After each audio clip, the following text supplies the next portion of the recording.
Hello दोस्तों, स्वागत है आप सभी का आकाश इंस्पायर्स पर। मैं हूं आकाश गुप्ता। क्या आपने कभी सोचा है कि मद्रास तमिलनाडु, मैसूर कर्नाटक और उड़ीसा ओडिशा कैसे बना? और अब चर्चा में है केरल।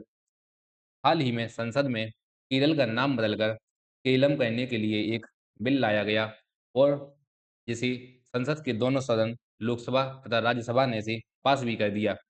लेकिन सवाल यह है कि क्या किसी राज्य का नाम बदलना सिर्फ एक ऐलान करने जितना आसान है?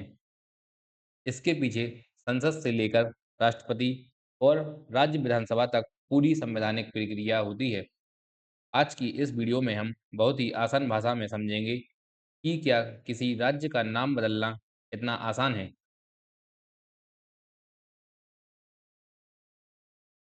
यह विषय चर्चा में क्यों है? हाल ही में केंद्रीय गृह राज्य मंत्री श्री नित्यानंद राय ने केरल का नाम बदलने के लिए एक बिल पेश किया, जिसे दोनों सदनों द्वारा ध्वनि मत से पास कर दिया गया।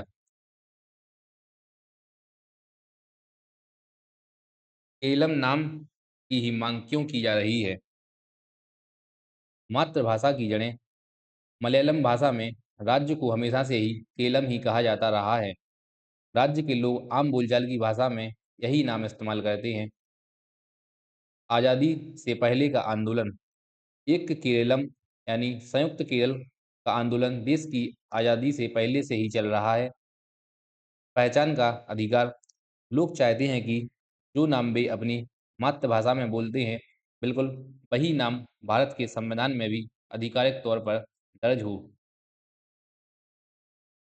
1956 से पहले की स्थिति। पहले यह 3 राज्यों त्रावणकोर, कोचीन और मालाबार जिला अलग-अलग हुआ करते थे। लेकिन 1 नवंबर 1956 में फजल अली आयोग की सिफारिश पर इन तीनों को मिलाकर एक राज्य बनाया गया, जिसका नाम केरल रखा गया। नाम बदलने की असली पावर किसके पास है?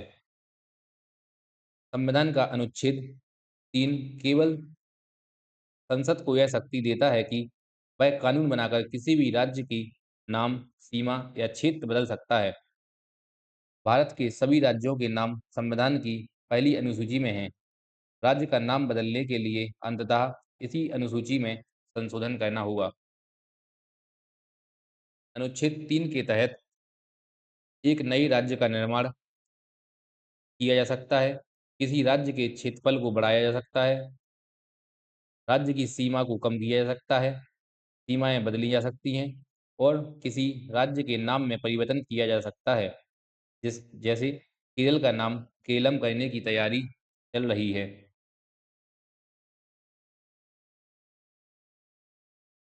सबसे पहले राज्य की विधानसभा खुद एक प्रस्ताव पास करती है कि वे अपने राज्य का नाम बदलना चाहते हैं। यह प्रस्ताव पास करके वह केंद्र सरकार को भेजती है।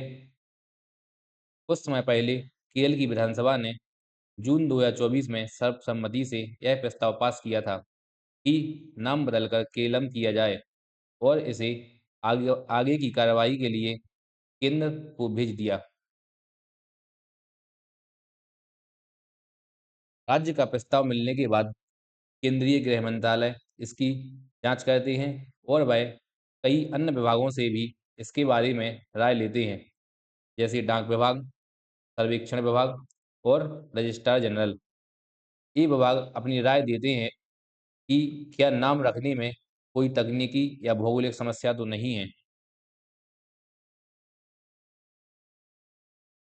बिल संसद में पेश होने से पहले राष्ट्रपति की सिफारिश बहुत जरूरी है, लेकिन राष्ट्रपति इसे संसद में सीधे नहीं भेजते। राष्ट्रपति राय जानने के लिए इसे राज्य विधानसभा को भेजते हैं।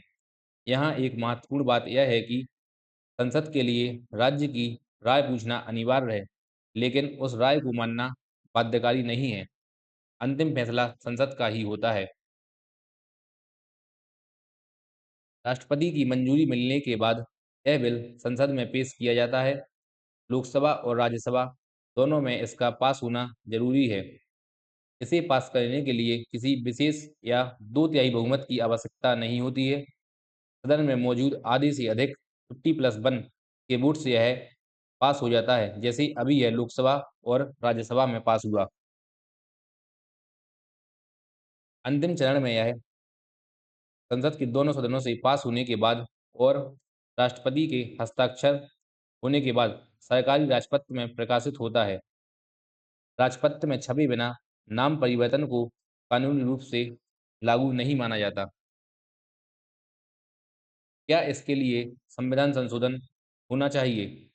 क्योंकि राज्यों के नाम संविधान की पहली अनुसूची में लिखे होते हैं, इसलिए लोगों को लगता है कि नाम बदलने के लिए आर्टिकल 368 के तहत एक कठिन संविधान संशोधन की आवश्यकता होती है, लेकिन ऐसा नहीं है।